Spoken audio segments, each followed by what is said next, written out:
my presentation, I want to show you a couple things first.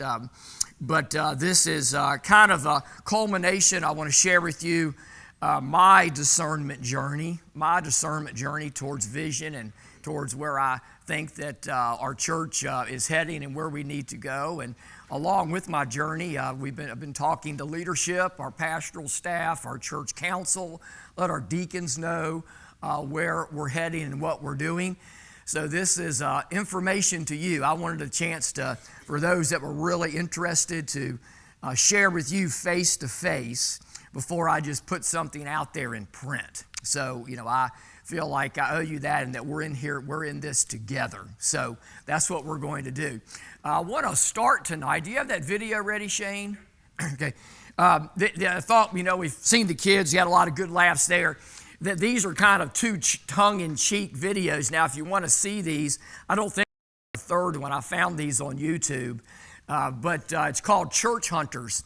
And does anybody watch HGTV, or your wife makes you watch HGTV? Okay, and this is a take. Nick and Molly just moved to the city and can't agree on what they want. They are young and energetic and looking for a new church home. We'll take some personality tests, tour the sites, ask some questions, and based on taste, experience, and location, we'll find them the perfect congregation. I'm Corey Clark, and welcome to Church Hunters.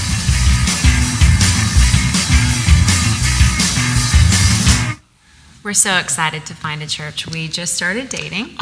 With the churches we go to now, just not, for us, just not really doing it for us, Right. I go to a satellite campus. I just find it hard to connect emotionally with a video screen. It's just... Okay, you cried during Cake Boss. So, we've been doing a lot of services online, a lot of podcasts. There are preachers we do like. Really good, but we want serious yet funny. Yeah, commanding of the stage yet relatable, you know? We're more looking for the humor of Andy Stanley with the body of Stephen Furtick.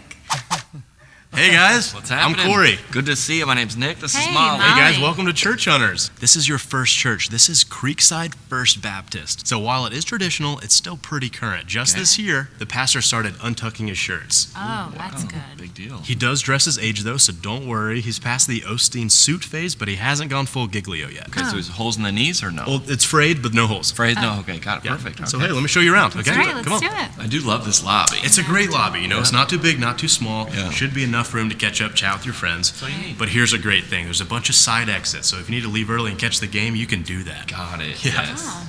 Honestly, right up front, didn't love the name. No, First Baptist? Who names a church that anymore? Not these days. We're looking for No. a church, maybe relevant church, I don't know, radiant church, something. This is the soundboard they use here. Okay. Now remember, it's pretty traditional here. So when Sunday comes around, they turn it way down low. Got it. Yeah. But the one knock on this church, they still use the child care numbering system on the screens. Ooh, for the Yeah. Or as the moms like to call it, the sanctuary walk of shame. Yeah. The Sunday morning experience was just a little too traditional for us. I mean, the pastor's main point, 157 characters. I can't tweet that. I really think you guys are going to love this place. I like We it. do. We like Feels it. great. Yeah. It's diverse, but it's not too diverse, Scripture heavy sermons? Oh, or- yeah. Yeah? Yeah. What about, is it community oriented? Absolutely. Great. Oh, women in ministry? The parking situation, you guys got to see it. Super rare nowadays. it. Come with me. There's a maybe for when my parents leave it come at a into maybe, town yeah. for a church for Christmas, Easter time. A holiday type Holidays. church. One of the main reasons that I love this church for you guys is that on your personality test, Molly, you scored high in service and hospitality. Oh, babe. And there's a great welcome team you could join. Perfect. Okay. And then Nick, you scored really high in need for accountability. Wow. And the men's groups here are amazing. You're just going to put that out there? Hey, just God like knows that? your heart, okay? On the next episode of Church Hunters, I think you're really going to love this place. They take relevance to a whole new level. This church identifies as inter-non-denominational. This pastor speaks out of a brand new translation. It's the Tumblr Bible. All right, we're going to watch there's episode 2. We're going to watch that. That's give you fair play. This is the real modern church they look at. Previously on Church Hunters. This is your first church. This is Creekside First Baptist. Honestly, right up front, didn't love the name. The Sunday morning experience was just a little too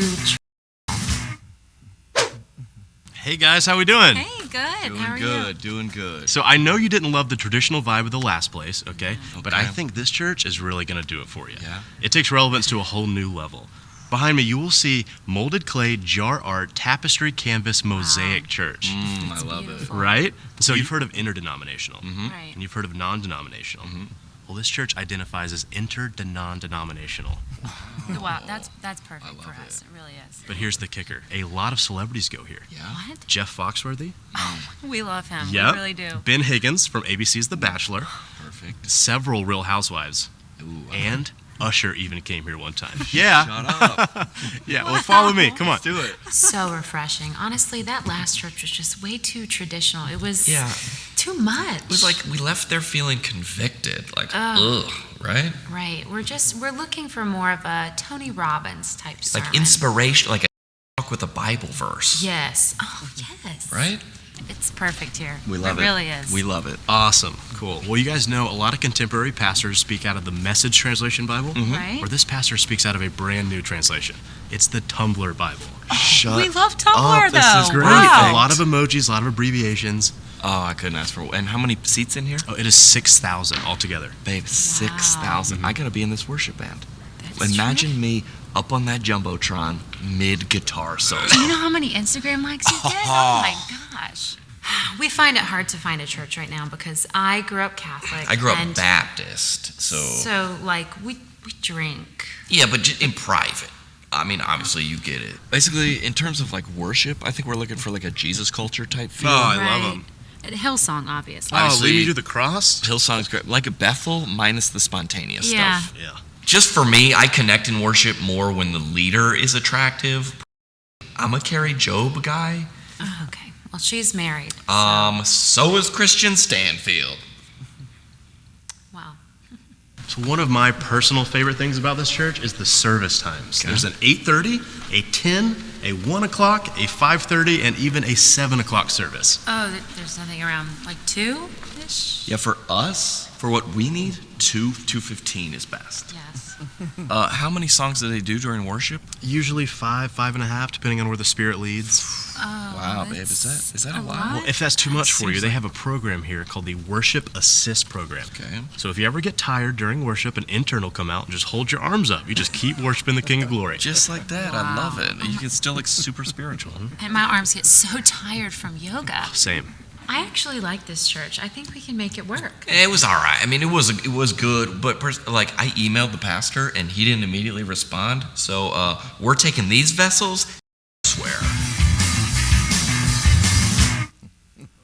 Oh, all right. Well, I thought we'd enjoy that. I don't think they've put out Church Hunters 3 yet, but keep up with YouTube and you might see it. But I think the point there is that, being church and attracting or trying to preach the gospel to people, it's not easy these days, is it? And there is a wide range of what's happening out there.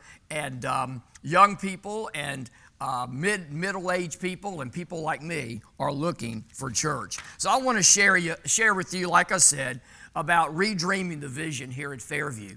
And I want to talk about the journey towards the vision. And what I've been thinking about, I've been here about a year, and last fall I really started praying about, thinking about, reading about, researching about, observing, talking to you about. And my question came down to this: in 3 years from now, if Fairview Baptist Church here at Charlotte Street was averaging more than 300 people in worship every Sunday, what, if anything, would be different? What would look different? And I studied the numbers. I've been tracking attendance since probably November of 2015. I think that's, I was here then. I think I'm saying that's right. And interesting thing is, and I'll talk about this in a little bit, Fairview's in a very strong position as far as you compare it to other churches around the country. But we have added a lot of new members. We've had a good number of baptisms. We've started out 2017 great. We've had a lot of new members come forward. Now, also, every church in the United States, we have natural attrition, don't we? And we've also church attenders, worship attenders, due to health reasons, due to getting a little more in age, due to moving away. Some have gone on to glory ahead of us, and we've lost and we've gained. And we haven't done too bad. Over the course of this last almost year and a half, we have seen a net decline of about 1.5 persons per month in worship average attendance. 1.5 persons per month. Doesn't sound like a lot, does it? And but I thought about that, and in fact, I think it was Willard or Allen mentioned, he said, well, if you multiply that out by a year, that's what? 18 persons. Okay, now in 5 years, and this is what I feel like, in my discernment, if we do nothing, we'll do well. If we only lose 1.5 people per month, in 5 years, our attendance will be down 90. In 10 years, 180. Okay, and that's good. That's good for, and we'll talk about American church today. And so I said, for me, I looked, one thing I did in prayer and in my study, I went every now and then, I'd go to my ordination certificate and it said, I've been called to minister to the gospel ministry. And I said, I owe the Lord that. And I looked at your call to me, and I looked in what it says you want your senior pastor to do, and you want your church to function, me to help you lead, to be a New Testament church. And I feel responsible to God for that. And so I'm not really satisfied with doing the same thing if that means we're going to go down 1.5 persons per month. That's just not the type of person that I am. So I said, what can we do? That's been my prayer and my vision. Now let's also look, I looked at the mission and the task of the church. And we're familiar with many of these verses and passages, but just let me share with you a couple of these that I was led to in my prayer time and in talking to the Lord. First was Luke 19:10. It's actually at the end of the story of Zacchaeus, when Jesus goes to Zacchaeus' house, and at the end when Zacchaeus turns and repents and turns to the Lord, and Jesus says this. He said, today salvation came to this house because this man too is a son of Abraham. For the Son of Man came to seek and to save the lost. The Son of Man came to seek and save the lost. That's, to me, one of the missions and tasks of the church, isn't it? That's what we should be about. Matthew, if you're in WMU, Bonnie, I'm not going to embarrass anybody by asking them if they don't know what 28:19 through 20 is. But what go ye therefore and teach all nations, baptizing them in the name of the Father and the Son and the Holy Spirit, and having them to observe all that I've commanded them. And lo, I am with you always, even unto the end of the earth. We're to be making disciples. That's the task of the church. Acts 1:8, it's another message that Jesus gave his followers, just like Matthew 28, right before he ascended to heaven, probably something we should listen to. And be ye my witnesses in where? Judea, Samaria, and the uttermost parts of the world, right? Everywhere we're to be witnesses to the gospel. And then 1 Corinthians chapter 9, I was drawn to it as well, verses 22 and 23. And this is Paul kind of talking about his task, but I think it also talks about the task of the church, especially in any culture we find ourselves living in. Paul said this, to the weak I became weak to win the weak. I have become all things to all people so that by all possible means I might save some. I do all this for the sake of the gospel, that I may share in its blessings. In other words, Paul says, all I do in ministry, all the decisions I make, I do that I might just win some to the gospel of Jesus Christ. And all that I do to the sake of myself, to the sake of I feel good about it, to the sake that I'm comfortable. No, to the sake of the gospel of Jesus Christ. And I believe that's the task of the church as well. So that's, I thought and prayed a lot about that as well. Now, I also looked at a lot of statistics, and I looked at the challenge for not just Fairview, for U.S. churches today. And here are some statistics. You may be able to read that. But, pretty alarming, and they're pretty much the same across the board. You can look some up and see what you get. 22% of U.S. adults claim no religious affiliation now. They check a form and they check that word we know about now, right? N-O-N-E, none. I have no religious affiliation. 67% of unchurched people say they are unlikely to attend church in the future. They have no desire. Church is not in their vocabulary. Church is not in their life. They're not coming by Fairview and saying, boy, that's a great looking church building. I'm going to try that out. 51% of unchurched people think about life after death only about once a year or fewer. Eternity is not on their minds, is not in their hearts. And 62% of people that don't go to church went to church as children, but walked away as adults. And so now we talk about that younger generation, and those are what we now call the millennials.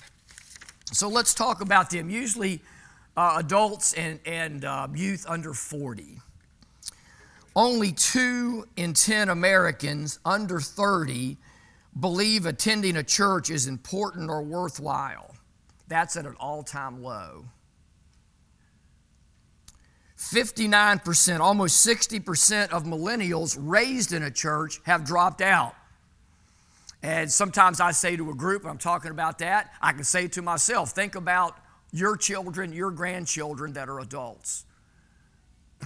How many go to church regularly? How many don't?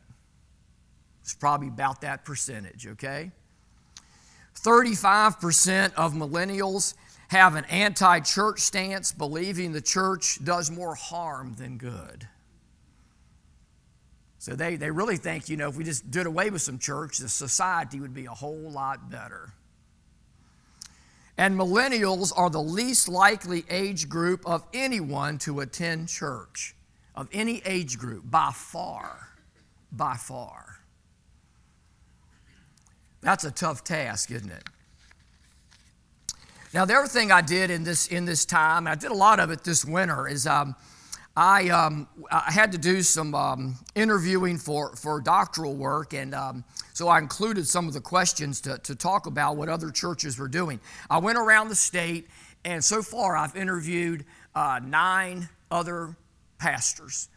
And they're parts of the state, some rural, some very urban, right next to D.C., some in county seats like Culpeper, and churches that some are a little smaller than Fairview, some are way larger. Most of them are about our size.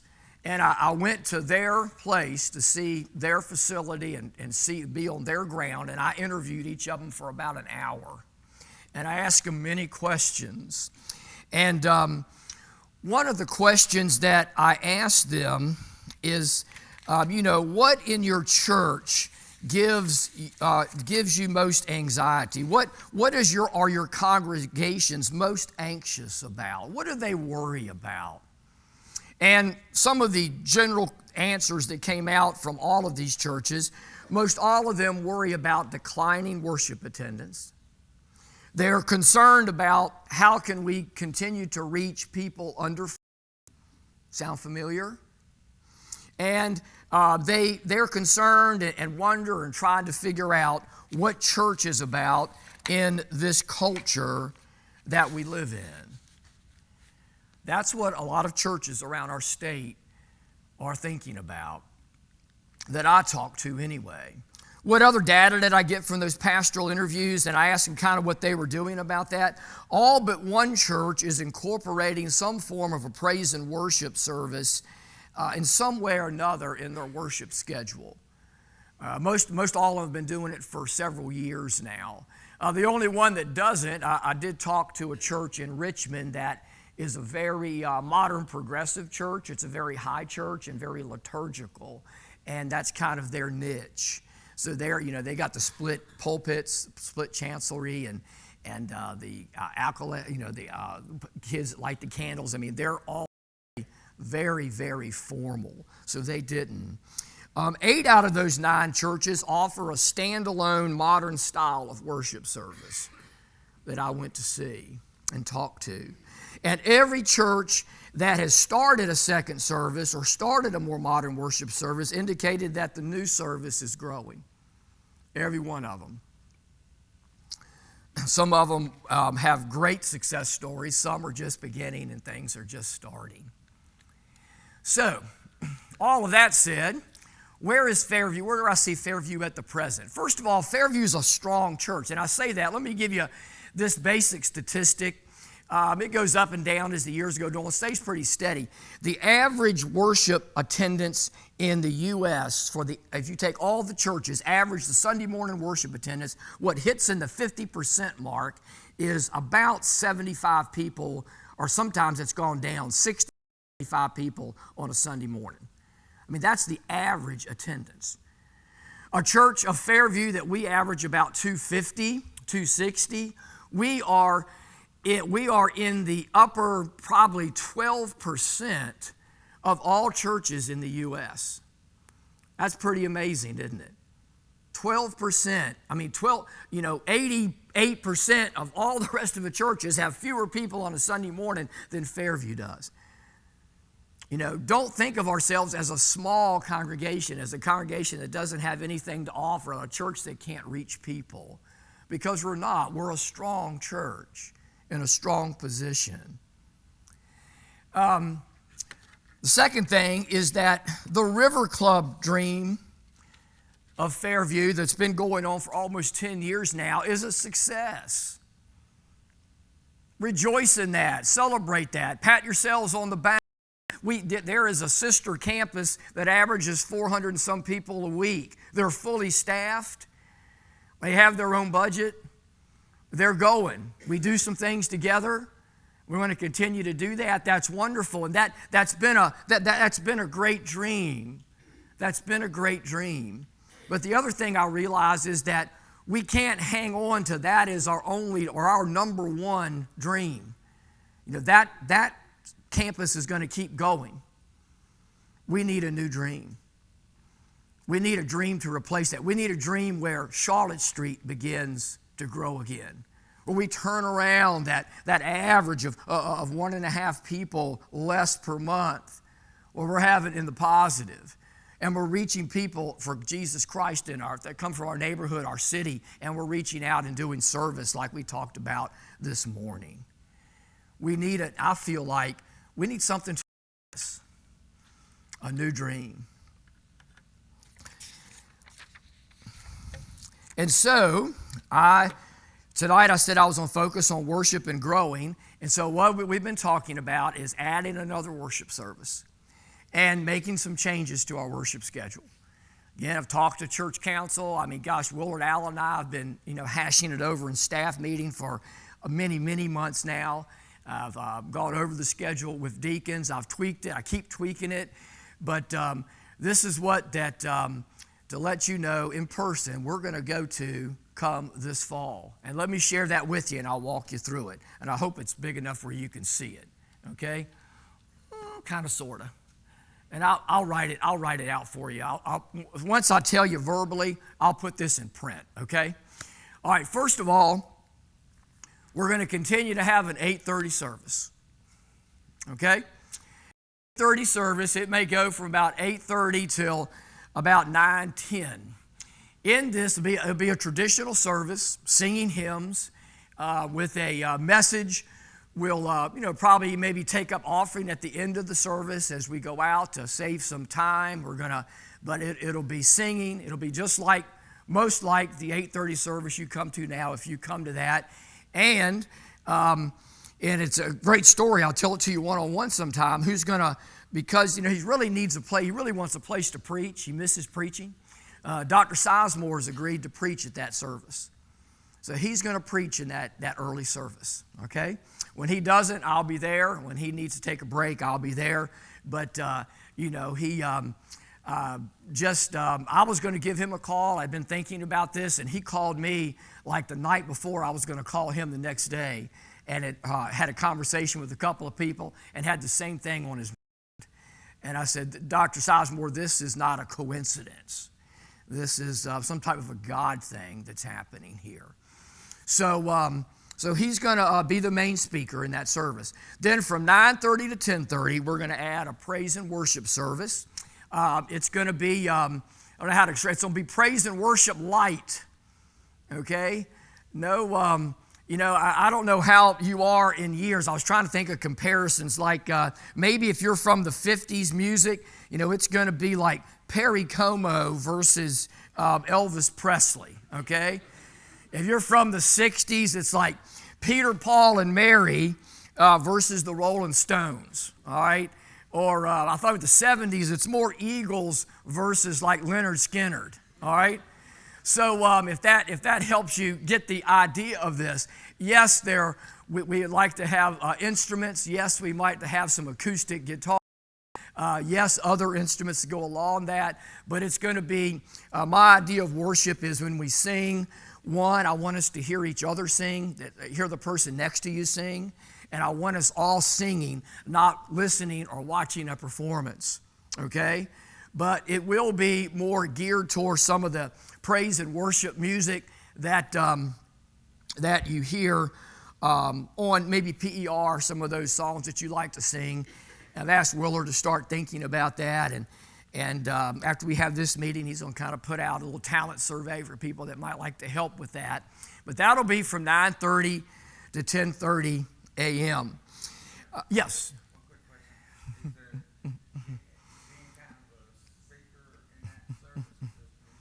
Yeah, okay, yeah, I'm going to go through it. Let me go through this and we'll come back for questions. Hold that. Yeah, that'll be a worship service. Yeah, it'll be a regular worship with music. I'll preach. Yeah, I'll have the sermon just like we do at 11, okay?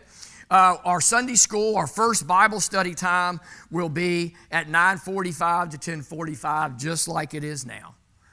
And also during that time, we'll have going on what we call Fairview Kids. And Fairview Kids will be the children's ministry, and at that time, the children's ministry will focus on Bible study. So it'll be kind of the children's Sunday school time that they have now. It'll be Bible study time, okay?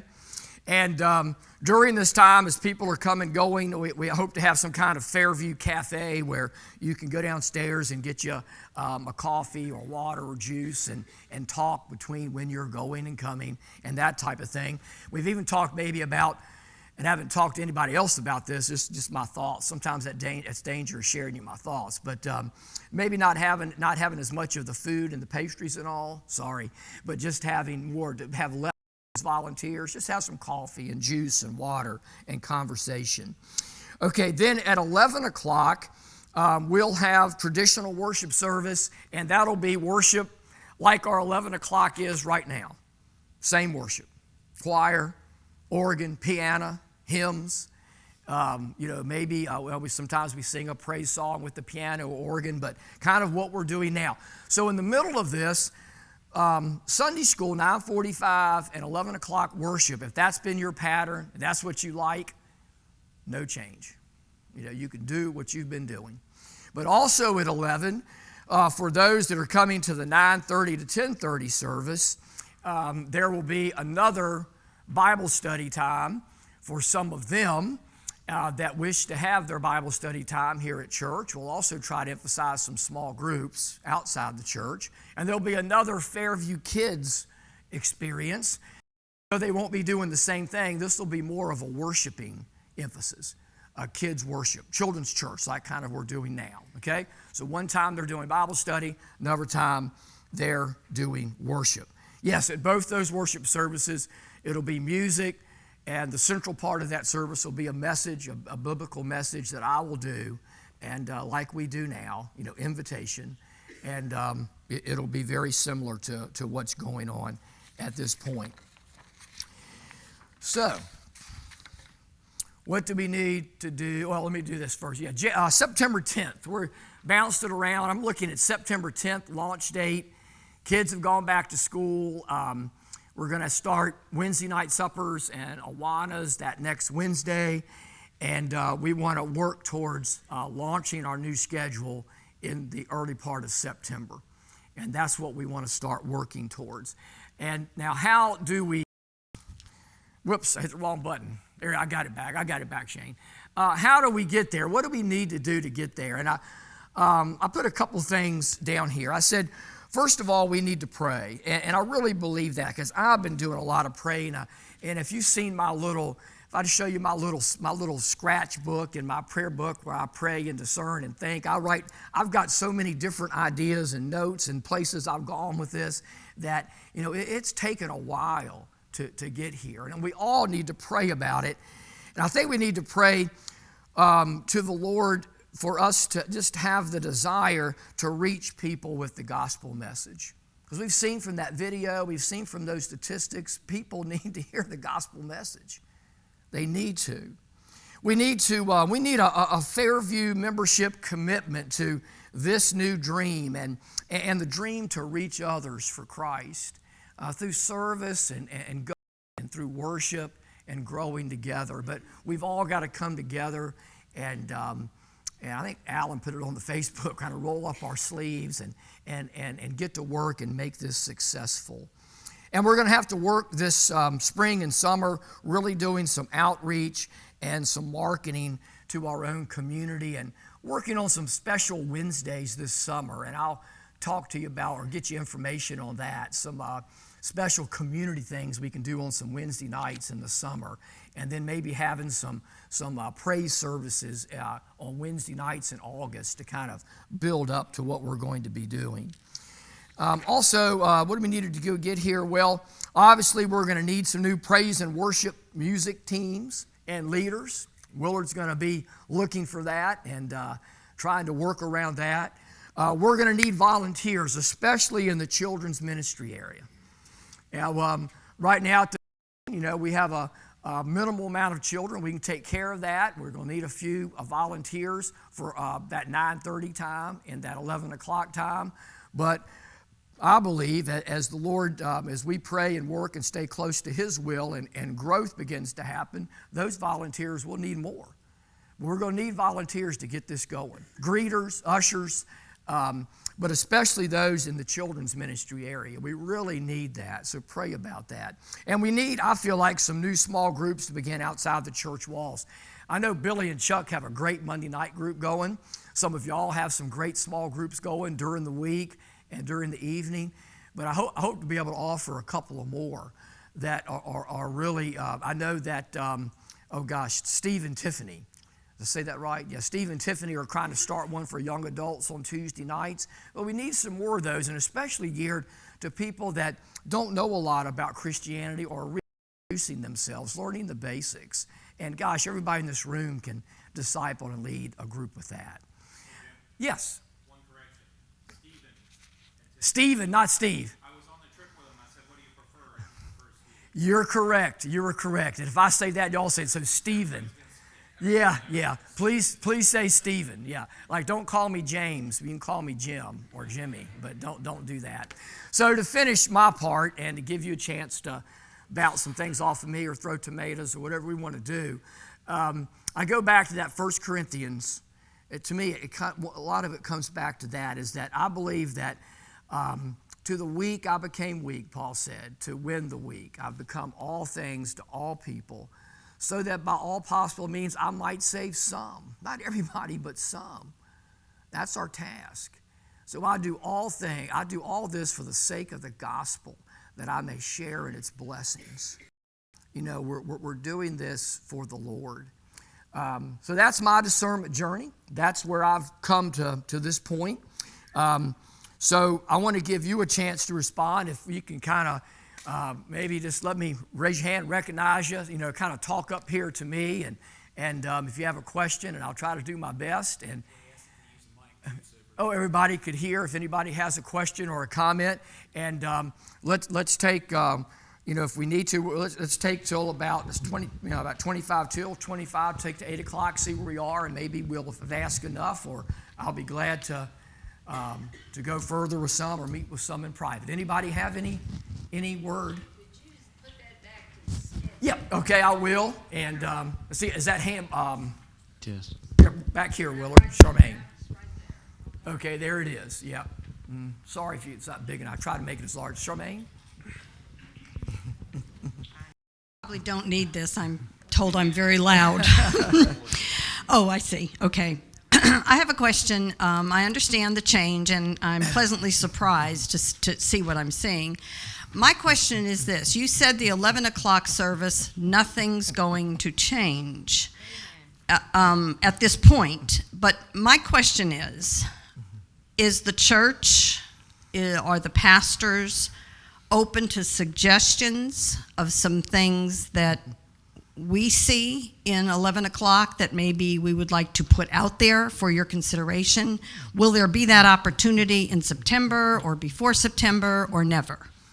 That's it. I would say, yeah, thank you. Now, I would say always, my door is usually always open. Well, sometimes it's closed when I'm studying, but I open it real frequently. So, yeah, share with me, call me, email me, come by. I love suggestions. No, order of worship within that format is open. Like I said, I've changed what you see behind me. I can't tell you how many times. So many times I realize I ain't too smart. But sometimes daily. Sometimes daily. For Willard, sometimes daily. All right, Willard, come back in here. I got another idea. But and I think that I always want to tweak. I say the 11 o'clock service is going to be the same in general format. Okay, music-wise, tradition-wise. But what we do, if we want to add more responsive reading, if we want to sing different songs, if you have some good ideas, I'm up for that. Yeah, very good. Good question. Buddy, others that would like, Pete? Yes, sir. So when you were going around and you said every new service that was added was growing, was there a corollary growth in their traditional service also? Varied. It varied. And let me, but I want to answer your question, and I think this is where you're going. Let me tell you my hope, my dream for that, is that every one of these three services, I want to be the best services we could offer. And I think every one of these services have a chance to grow. Our 11 o'clock grows. Our 11 o'clock, we're reaching people. We're just losing them quicker. And it's nothing by any fault that we're doing. So we do have visitors. Yeah, that traditional service is a niche. And one church consultant told me, he said, a lot of people are doing praise and worship services now, and you'll never compete with the ones that do, go all out and do it all slick, but have the best tradition in, and that's still an attraction. So that's a roundabout. The real answer to your question is some where it was declining, but most of them, now where I just came from Hillcrest, now, and I saw it coming before I left, the new service we started now is equal and past the 11 o'clock. The new service versus the traditional, but that's not always the case in every church. And I think that with Fairview's tradition and Fairview's reputation and those that draw Fairview, I think our 11 o'clock can remain strong, and that we can, part of this is we've got to do some inviting. We've got to do some inviting. Yeah. Good question. Did I answer that? Yes, sir. Okay. Yep.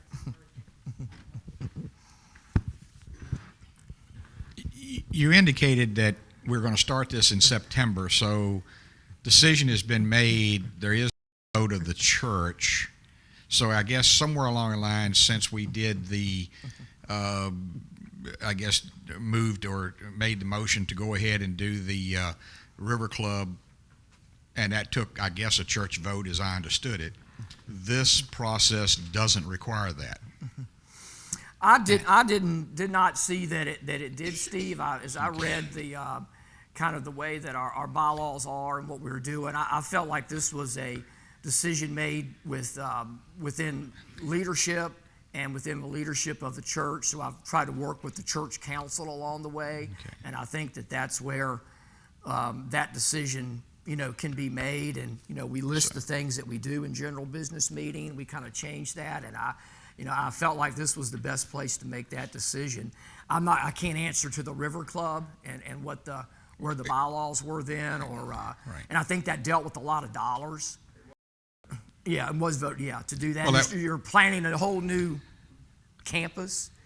Sir, it does sound like our governance has changed in some way, to allow this, and that's, I guess, the way it's going to be.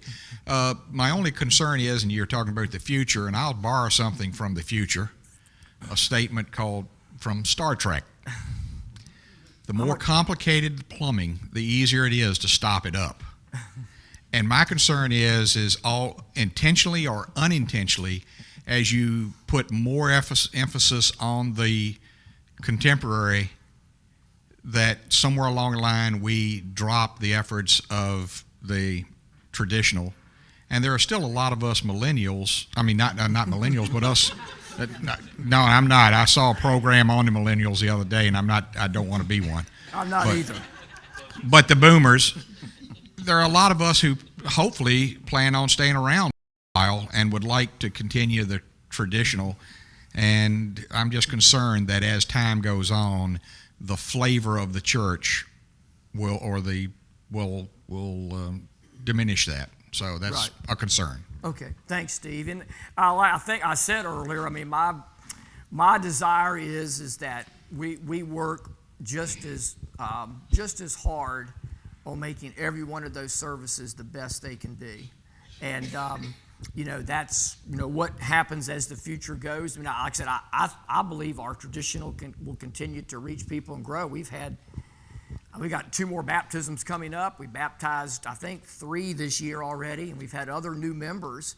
I don't see any reason that should change. But I understand that concern. And going back to those churches I interviewed, the way I put it was, churches were concerned about how to do church, how church is going to go in the culture that we live in. And I think that's a concern of a lot of churches. So thank you for sharing that.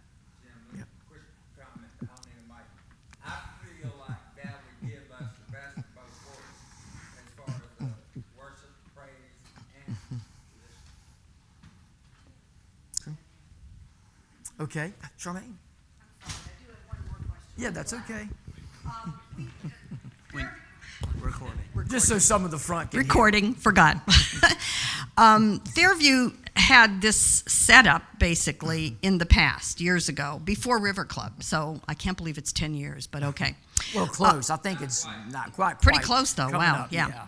And the biggest issue was breaking down. Hurry up, get the worship for the praise service set up, and then breaking it down before 11. And that was kind of a hassle, not for me, but for the people involved in one side or the other.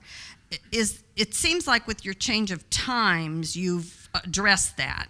And am I reading that correctly, that you think that period of time in between will be sufficient? Yeah, and I think there's going to be some trial and error. What I hope is my plan is, unless we have something very special in the sanctuary over the weekend, like a wedding or something, that I want this area will be set up for our 9:30 service, and our 8:30 will probably have a podium or something like this here, and then we'll have the hymns and the traditional, but we won't need the big pulpit, the chairs, and all of that, and then we'll have time to quickly get set up with for that 9:30 service. But most of the setup will be done early. Now that's going to be some trial and error. I'm sure we're going to have to adjust and work on some things as we run through it. But we have thought of that, and it's a good question. Excellent. Yes. Oh, there you go. Behind you, Mary. David has a mic for you. Oh, there you go. I'm on the finance committee, so the first thing I think about is bills, I guess. These new people that you're talking about, are any of them volunteers, or will they be salaried? And have y'all discussed the additional cost and the budget and? That are leading in worship? Yeah, whoever you're talking about bringing in. Well, we're music-wise, we realize we're looking at volunteer. We're going to pull from our congregation or those that our congregation knows. And in fact, we've already have, I think, somebody that's indicated they'd like to help play the guitar, somebody that's helped play a few other instruments and are interested. And we're going to ask our entire congregation if there are others that are interested. Yeah, so at first it would be, volunteer because we can't just add paid staff with that. That is a church vote. So if anything would change, it would be next budget year, and we would. And then when you're talking about possibly Dr. Sizemore or somebody coming in to preach. Use them. There you go. Doctor, yeah, when I said when you're talking about somebody leading other worship services, is that going to be a paid position or? No, I've talked to Dr. Sizemore, and we went out to lunch and talked about that, and he said he is excited about this and wants to help out all he can, and he said he wants to give his time for that, to speak, and we're talking, don't want to, until, she lets me know, definitely, but talk about somebody that's, I think, praying about playing the piano during that time, and all ready to volunteer. So no extra staff pay. Well, that's wonderful, Minister. Yeah, at this time. Yes, ma'am. Thank Good, you. Yeah, good question.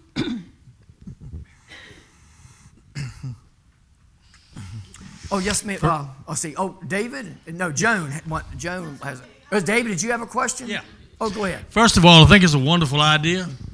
Of course, I'm on church council, and you threw that curve by 8:30 to 9:10 with Dr. Sizemore because that was never mentioned in the meeting. The meeting was mentioned that we were going to phase 8:30 out, which we've down to 30-some people, and we all like old like me going to die out.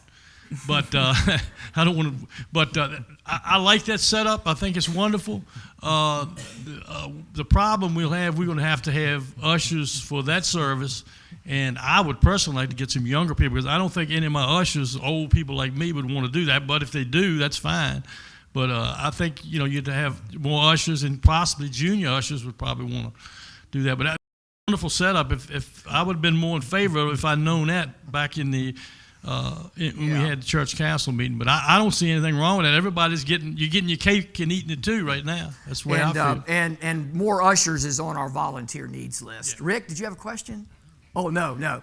Miss Joan did. What about parking? Joan. The First Baptist Church in Richmond has a lot where they have a van that brings people to and from the church. Okay. Parking is at a premium here, Yeah. especially for us seniors with handicap. Yeah. So in the winter months, older people walking a block or two, it's not acceptable to me. So have you given any thought to parking, and can we get a lot somewhere where we can pick people up and bring them to the door? Have you given that any thought with this growth?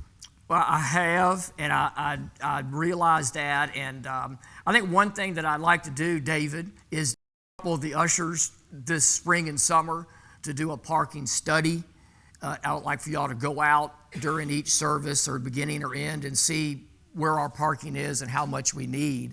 And but also I've asked about 5 or 6 people to be kind of a new worship vision team, and we're going to be meeting regularly. And what I want them to help me with are these logistical questions. And we are going to, it's on our list. Services, there are going to be more cars. Yes, ma'am. So Yeah. you've got to give some consideration to this. A lot of consideration. And I often said that, I call parking problems opportunities. I'd love to have a parking problem. I'd love to have to figure that out. I'd love to have so many people come in that we do have to have another lot, that we do have to have a shuttle. That would be a wonderful thing to have. But that's something that we definitely have to think about. Thank you. Yes, that's going to be on our list. You're talking about the parking. This has been years ago. We used to have a deal with the welfare department down there. We used their parking lot, and the people would come and we could bus them over to the church. So that was something you could think about. I don't know if the same people in charge of it or not, but we did that. I don't know if any of you people remember that we used to do that. Yeah. So that would be, the parking. And like you say, that's a wonderful thing. If we don't have any parking, we can get them over here somehow if they want to come. Yes. Was there some questions over here that I missed? Or somebody say hand? No? Over here. Oh, right here. Yes. Susan? I had a tiny technical question. Yes. The praise and worship service is going from 9:30 to 10:30, but the children's Bible studies doesn't start till 9:45. So where are the children going to go from 9:30 to 9:45? Yeah. What I look for in that night with the children. And I thank you. That's a great observation. See, you're a detailed person. I stink at that. I'm just picture, and then I got to find people to help me out. What my idea is that families or that have children would come in here together at 9:30, and I should have put that up there. And it's kind of like our 11 o'clock is now. It'll be the same 11, that they will all worship together for about the first 10 or 15 minutes, and then like we do at 11, we'll say, okay, it's children can be excused now or can leave for Fairview kids, and they will actually get to their classes more at 9:45, and I need to indicate that better on this schedule, but I mussed it up. Jessica? Oh, I'm sorry. Jessica, Mary, hold on a second. Oh, yeah. Just for the, yeah. Babies and nursery children will start at 9:15. So Correct. that is not an issue. It would just be your kindergarten first on up. Correct. Right. Correct. So any nine. And I should say that babies about to 8:30, 4-year-olds. we will not provide childcare for 8:30. Okay, so it's a full worship, a little shorter. The kids, and I hope that maybe a family that has a ball game later on Sunday I want to encourage them, come at 8:30 and get some, worship, if you can, before that 1 o'clock game. Yeah, Jim, the first couple weeks, you're not going to want to have parents who've never been here sending their kids out into the hallway. Yeah. You're going to have to think about time to let the parents go to the classrooms and come back to the service. Yeah, good idea. And it's a choice always. Some like to have their children just stay here for the whole service. Yeah, but that's an excellent point.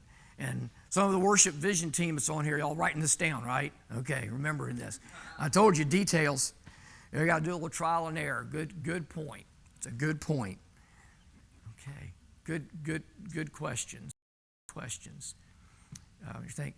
Gosh, I've really come to love working and pastoring at Fairview. Let me say that. I've really enjoyed it, and I think I told Tammy like the other day. I said, gosh, I just enjoy getting up and going to work.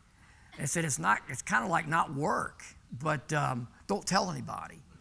But I enjoy it, and I'm excited about. I've kind of gotten re-energized about it. I just want to, do the best we can to hopefully just attract, or attract is not a good word, to reach people for the good news. And whether that's through a traditional, I think it just offers us more choices for the culture we live in. And I just really feel like it's the best thing for us to do. I really do. I know change is easy, but gosh, if we do the same thing all the time, that ain't good either. I don't want us to do that. And I think this is the best thing. You have great questions, though. Anything else? If there's a question that, or a really, man, you just really fired up right now, but don't want to say something out loud, call me. Make an appointment. Come by the office. Get it off your chest. Ask a Pete. Will these slides be available afterwards? Yeah, if I can figure out how to do it. They're on the computer. We can. I think I might. Can I email it from me to you? PowerPoint. I could probably email it to you. If you want it, I'll email it. I'll try to make them available. Maybe, and I'll ask Alan if there's a way to put them on some place where church members, you can just go and get them. Nodding. I trust Alan. Okay, you're asking things above my pay grade now. It deals with the computer and the internet. So we'll figure it out. Good question. All right, it's been a good day.